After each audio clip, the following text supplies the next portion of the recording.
ಸ್ನೇಹಿತರೆ ನಮಸ್ಕಾರ.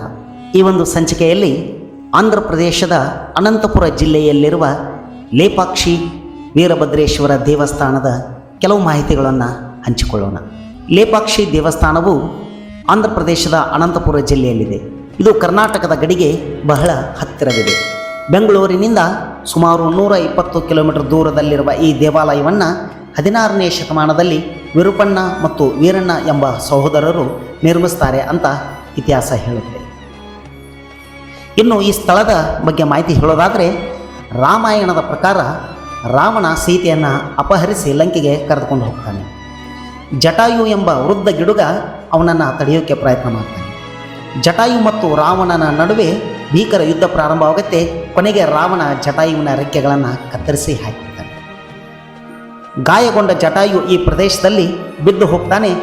ನಂತರ ಸೀತೆಯನ್ನು ಹುಡುಕುತ್ತಾ ಬಂದ ಶ್ರೀರಾಮ ಮತ್ತು ಲಕ್ಷ್ಮಣರು ಜಟಾಯುವನ್ನು ನೋಡ್ತಾರೆ.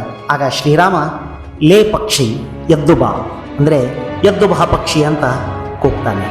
ಆ ಕಾರಣಕ್ಕಾಗಿಯೇ ಲೇ ಪಕ್ಷಿ ಎಂದು ಕರೆದಕ್ಕಾಗಿ ಅದು ಕಾಲಕ್ರಮೇಣ ಲೇ ಪಕ್ಷಿ ಹೋಗಿ ಲೇಪಾಕ್ಷಿ ಆಯಿತು ಅಂತ ಪುರಾಣಗಳು ಹೇಳುತ್ತವೆ.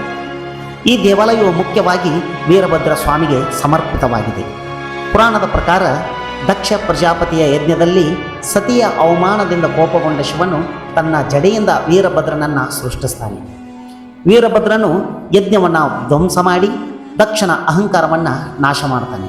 ಆ ಶಕ್ತಿಯ ಸಂಕೇತವಾಗಿ ಇಲ್ಲಿ ವೀರಭದ್ರನ ಆರಾಧನೆ ನಡೆಯುತ್ತೆ. ಈ ದೇವಾಲಯದ ವಿಶೇಷ ಏನಂದರೆ, ಇದು ಅತ್ಯಂತ ಪ್ರಸಿದ್ಧ ದೇವಾಲಯ. ಇಲ್ಲಿ ಸುಮಾರು 70 ಕಲ್ಲಿನ ಕಂಬಗಳಿವೆ. ವಿಶೇಷ ಏನಂದರೆ, ಈ 70 ಕಂಬಗಳಲ್ಲಿ ಒಂದು ಕಂಬ ಮಾತ್ರ ನೆಲವನ್ನು ಸಂಪೂರ್ಣವಾಗಿ ಸ್ಪರ್ಶಿಸುವುದಿಲ್ಲ.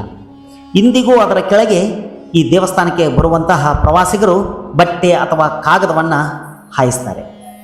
500 ವರ್ಷಗಳ ಹಿಂದೆ ನಿರ್ಮಿಸಲಾದ ಈ ಕಂಬ ಇಂದಿಗೂ ಕುಸಿಯದೆ ನಿಂತಿರುವುದು ಜನರನ್ನು ಆಶ್ಚರ್ಯಗೊಳಿಸುತ್ತೆ.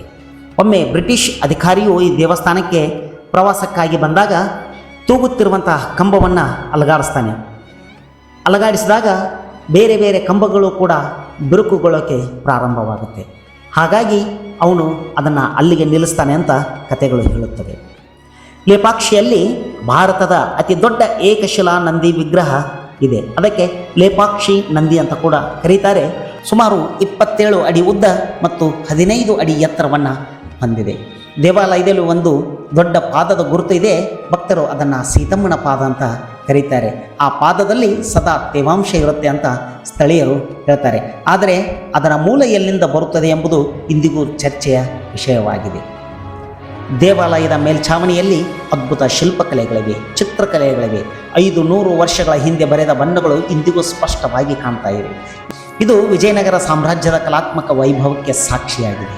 ಸ್ನೇಹಿತರೆ, ಜಟಾಯು ಬಿದ್ದ ನೆಲ, ಶ್ರೀರಾಮನ ನೆನಪು, 500 ವರ್ಷಗಳಿಂದ ಗಾಳಿಯಲ್ಲಿ ತೂಗುತ್ತಿರುವಂತಹ ಕಂಬ, ಒಂದೇ ಕಲ್ಲಿನಲ್ಲಿ ಕೆತ್ತಿದ ಬೃಹತ್ ನಂದಿ, ಇವೆಲ್ಲವೂ ಕೇವಲ ಕಾಕತಾಳೀಯವೇ ಅಥವಾ ನಮ್ಮ ಪೂರ್ವಜರ ಅದ್ಭುತ ಜ್ಞಾನಕ್ಕೆ ಸಾಕ್ಷಿಯೇ? ಕಾಮೆಂಟ್ನಲ್ಲಿ ಬರೆದು ತಿಳಿಸಿ. ಸ್ನೇಹಿತರೆ, ಈ ಕತೆ ಇಷ್ಟ ಆಗಿದೆ ಎಂದು ಭಾವಿಸುತ್ತಾ ಮುಂದಿನ ಸಂಚಿಕೆಯಲ್ಲಿ ಮತ್ತೊಂದು ಕಥೆಯೊಂದಿಗೆ ಭೇಟಿಯಾಗೋಣ. ನಮಸ್ಕಾರ.